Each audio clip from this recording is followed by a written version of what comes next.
नमस्कार दोस्तों, आरती सौरभ सहदेव चैनल पर आपका एक बार फिर से स्वागत है। तो आज हम फिर से लेकर आए हैं आपके लिए एक नई कहानी। तो आज की कहानी है हमारी 3 डंडियाँ। तो चलिए दोस्तों, कहानी को हम शुरू करते हैं। गंगा के तट पर एक संत अपने शिष्यों को शिक्षा दे रहे थे। तभी एक शिष्य ने पूछा, गुरुजी, यदि हम कुछ नया, कुछ अच्छा करना चाहते हैं पर समाज उसका विरोध करता है तो हमें क्या करना चाहिए? गुरुजी ने कुछ सोचा और बोले, इस प्रश्न का उत्तर मैं कल दूंगा। 3 डंडियां। अगले दिन जब सभी शिष्य नदी के तट पर एकत्रित हुए तो गुरुजी बोले, आज हम एक प्रयोग करेंगे। इन 3 मछली पकड़ने वाली डंडियों को देखो, ये एक ही लकड़ी से बनी है और बिल्कुल एक समान है। उसके बाद गुरुजी ने उस शिष्य को आगे बुलाया जिसने कल प्रश्न किया था, पुत्र ये लो, इस डंडी से मछली पकड़ो। गुरुजी ने निर्देश दिया। शिष्य ने डंडी से बंधे कांटों में आटा लगाया और पानी में डाल दिया। फौरन ही एक मछली कांटे में आ फंसी। जल्दी पूरी ताकत से बाहर की ओर खींची तो गुरुजी बोले, शिष्य ने ऐसा ही किया। उधर मछली ने भी पूरी ताकत से भागने की कोशिश की और डंडी टूट गई। कोई बात नहीं, ये दूसरी डंडी लो और पुनः प्रयास करो, गुरुजी बोले। शिष्य ने फिर से मछली पकड़ने के लिए कांटा पानी में डाला। एक बार जैसे ही मछली फंसी, गुरुजी बोले, आराम से एकदम हल्के हाथ से डंडी को खींचो। शिष्य ने ऐसा ही किया, पर मछली ने इतनी जोर से झटका दिया कि डंडी हाथ से छूट गई। गुरुजी ने कहा, ओ लगता है मछली बच निकली। चलो इस आखिरी डंडी से इस बार फिर से प्रयत्न करो। शिष्य ने फिर वही किया। इस बार जैसे ही मछली फंसी, गुरुजी बोले, सावधान, इस बार न अधिक जोर लगाओ न कम, बस जितनी शक्ति से मछली खुद को अंदर की ओर खींचे उतनी ही शक्ति से तुम डंडी को बाहर की ओर खींचो। कुछ ही देर में मछली थक जाएगी और तब तुम आसानी से उसे बाहर निकाल सकते हो। शिष्य ने ऐसा ही किया और इस बार मछली पकड़ में आ गई।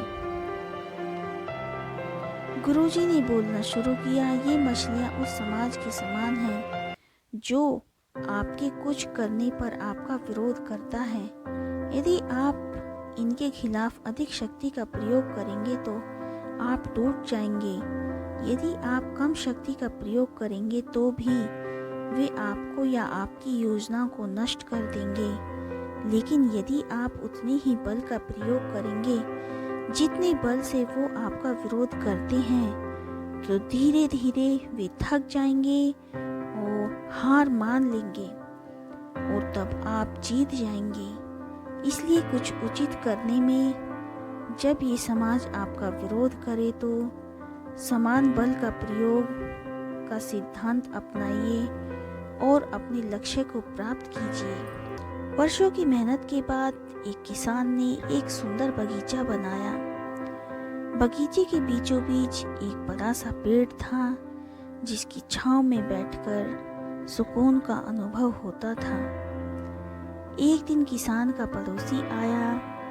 बगीचा देखते ही उसने कहा, वाह, बगीचा तो बड़ा सुंदर है, पर तुमने बीच में ये मनहूस पेड़ क्यों लगा रखा है? क्या मतलब? किसान ने पूछा।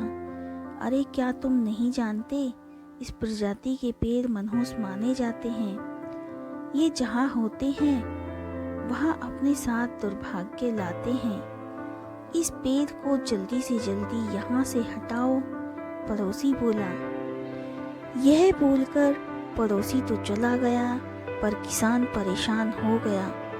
उसे डर लगने लगा कि कहीं इस पेड़ की वजह से उसके साथ कुछ अशुभ ना हो जाए। अगले ही दिन उसने वो पेड़ काट डाला। पेड़ बड़ा था, उसकी कटी लकड़ियां पूरे बगीचे में जहां तहां इकट्ठा हो गईं। अगले दिन फिर वही पड़ोसी आया और बोला, ओ, इतने सुंदर बगीचे में ये बेकार की लकड़ियां क्यों इकट्ठा कर रखी हैं? ऐसा करो, इन्हें मेरे अहाते में रखवा दो। लकड़ियां रखवा दी गईं। किसान ने पड़ोसी की बातों में आकर पेड़ को कटवा दिया, पर लालच में आकर उसने ऐसा करवाया था। दुखी मन से वह महान गुरु के पास पहुंचा और पूरी बात बता दी। गुरुजी मुस्कुराते हुए बोले, तुम्हारे पड़ोसी ने सच ही तो कहा था। वो पेड़ वास्तव में मनहूस था, तभी तो वो तुम्हारे जैसे मूर्ख के बगीचे में लगा हुआ था। यह सुन किसान का मन और भी उदास हो गया। उदास मत हो, गुरुजी ने बोला, अच्छी बात यह है कि तुम अब पहले जैसे मूर्ख नहीं रहे। तुमने पेड़ तो गवा दिया, पर इसके बदले में एक कीमती सबक सीख लिया। जब तक तुम्हारी अपनी समझ किसी बात को स्वीकार ना करे, तब तक दूसरों की सलाह पर कोई कदम मत उठाना। 3 व्यक्ति एक सिद्ध गुरु से दीक्षा प्राप्त कर वापस लौट रहे थे। गुरुजी ने उन्हें आध्यात्मिक ज्ञान के साथ साथ व्यवहारिक होने की सीख भी दी। तीनों तमाम ग्रंथों पुराणों पर चर्चाएं करते आगे बढ़ते जा रहे थे। बहुत समय चलने के बाद उन्हें एहसास हुआ कि अब उन्हें कहीं विश्राम करना चाहिए और रात गुजार कर ही आगे बढ़ना चाहिए। वे एक जगह रुके और खाने की पोटली खोली, पर दुर्भाग्यवश उसमें एक ही रोटी बची थी। तीनों ने सोचा कि इसे बांटकर खाने से किसी की भूख नहीं मिटेगी। अच्छा होगा कि कोई एक ही इसे खा ले। पर वो एक व्यक्ति कौन है, ये कैसे पता चले? वे आध्यात्मिक अनुभव पर लौट रहे थे, इसलिए तीनों ने तय किया कि इसका निर्णय वे भगवान पर छोड़ देंगे। भगवान ही कुछ ऐसा इशारा करेंगे कि समझ आ जाएगा कि रोटी किसे खानी है। और ऐसा सोचकर वे तीनों लेट गए। थके होने के कारण जल्द ही सबकी आंखें लग गईं। जब अगली सुबह वे उठे तो पहले व्यक्ति ने कहा, कल रात मेरे सपने में एक देवदूत आए। वे मुझे स्वर्ग की सैर पर ले गए। सचमुच इसमें पहले मैंने कभी ऐसे दृश्य नहीं देखे थे। असीम शांति, असीम सौंदर्य मैंने हर जगह देखी। और जब मैं भ्रमण के अंतिम चरण में था तो सफ़ेद वस्त्र पहने एक महात्मा ने मुझसे कहा, पुत्र, ये रोटी लो, इसे प्रसाद समझो और अपनी भूख मिटाओ। पहले व्यक्ति ने अपनी बात खत्म की थी कि दूसरा व्यक्ति बोला, कितनी अजीब बात है, मैंने भी बिल्कुल ऐसा ही सपना देखा। और अंत में एक महात्मा ने मुझे स्पष्ट निर्देश दिया कि मैंने जीवन भर लोगों को भला किया है, इसलिए रोटी पर मेरा ही हक बनता है। उन दोनों की बातें सुन तीसरा व्यक्ति चुपचाप बैठा था। तुमने क्या सपना देखा? पहले व्यक्ति ने पूछा। मेरे सपने में कुछ नहीं था, मैं कहीं नहीं गया और न ही मुझे कोई महात्मा दिखे। लेकिन रात में जब एक बार मेरी नींद टूटी तो मैंने उठकर रोटी खा ली। अरे, तुमने ये क्या किया? ऐसा करने से पहले तुमने हमें बताया क्यों नहीं? बाकी दोनों ने गुस्से से पूछा, कैसे बताता, तुम दोनों अपने अपने सपनों में इतने दूर जो चले गए थे।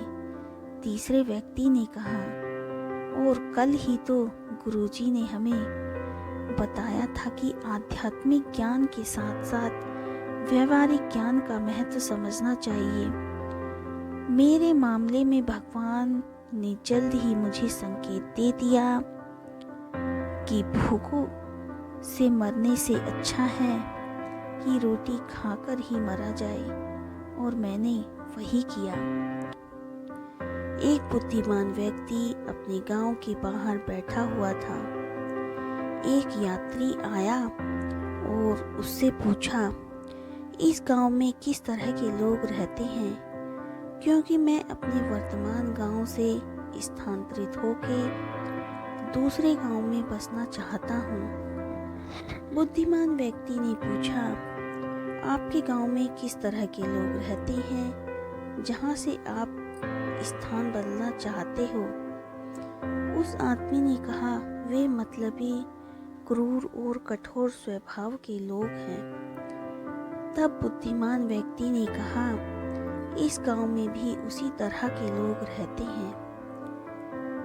कुछ समय के बाद एक अन्य यात्री उसी बुद्धिमान आदमी के पास आया और वही सवाल पूछा। तब बुद्धिमान व्यक्ति ने उससे पूछा, आपके गांव में किस तरह के लोग रहते हैं जहां से आप स्थान बदलना चाहते हैं? और उस यात्री ने जवाब दिया, वे लोग बहुत विनम्र, सदाचारी और अच्छे स्वभाव के हैं। बुद्धिमान व्यक्ति ने कहा, आपको यहाँ भी उसी तरह के लोग मिलेंगे। इस कहानी के द्वारा यह स्पष्ट होता है कि आमतौर पर हम दुनिया को उस तरह से नहीं देखते जैसा कि वह है। हम उसे अपने नज़रिए से देखते हैं। ज़्यादातर दूसरे लोगों का हमारे प्रति व्यवहार हमारे खुद के व्यवहार का प्रतिक्रिया मात्र होता है।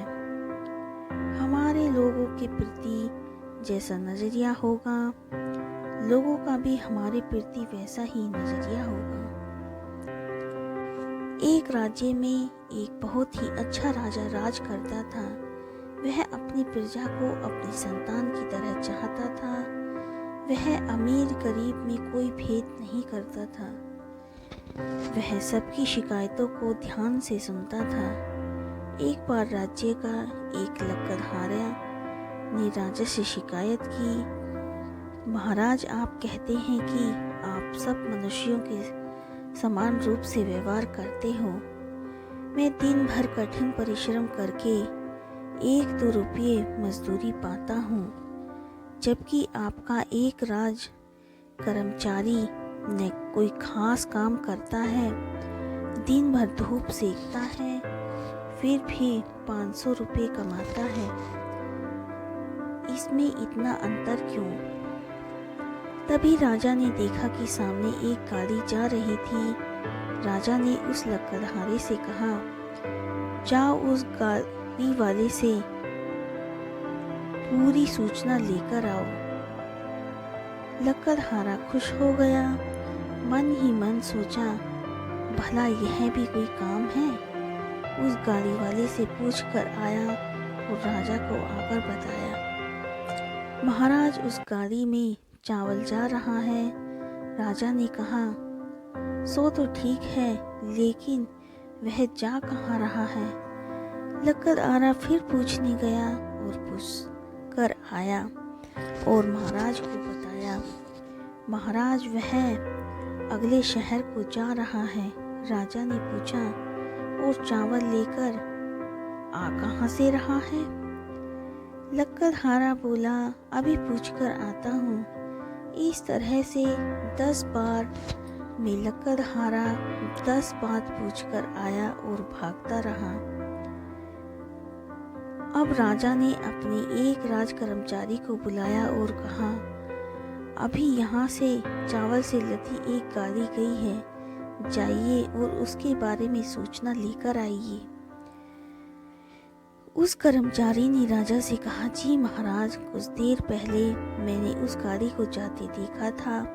मैंने पूरी जानकारी ले ली है। वह पिछले नगर से आई थी और अगले नगर को जा रही है। वह 2 रुपये किलो वाली बासमती चावल थी। कुल 32 बोरी थी। मालिक का नाम शेर खान था। वह 40 वर्ष का था। उसने राजकर का भुगतान भी कर दिया था। लकड़हारा उस कर्मचारी की बातें सुन हैरान था। राजा ने लकड़हारे की तरफ देखा। वह चुपचाप राजा को देखे जा रहा था। इसलिए योग्य व्यक्ति को हमेशा मान सम्मान और परिश्रम मिलता रहा है। तो दोस्तों, आज की कहानी हमारी यहीं पर समाप्त होती है। आज की कहानी आपको हमारी कैसी लगी, हमें कमेंट करके ज़रूर बताएं। अगर आपको हमारी कहानी पसंद आई हो तो उसे ज़्यादा से ज़्यादा लाइक और शेयर करें और हमारे चैनल को सब्सक्राइब करना ना भूलें। धन्यवाद।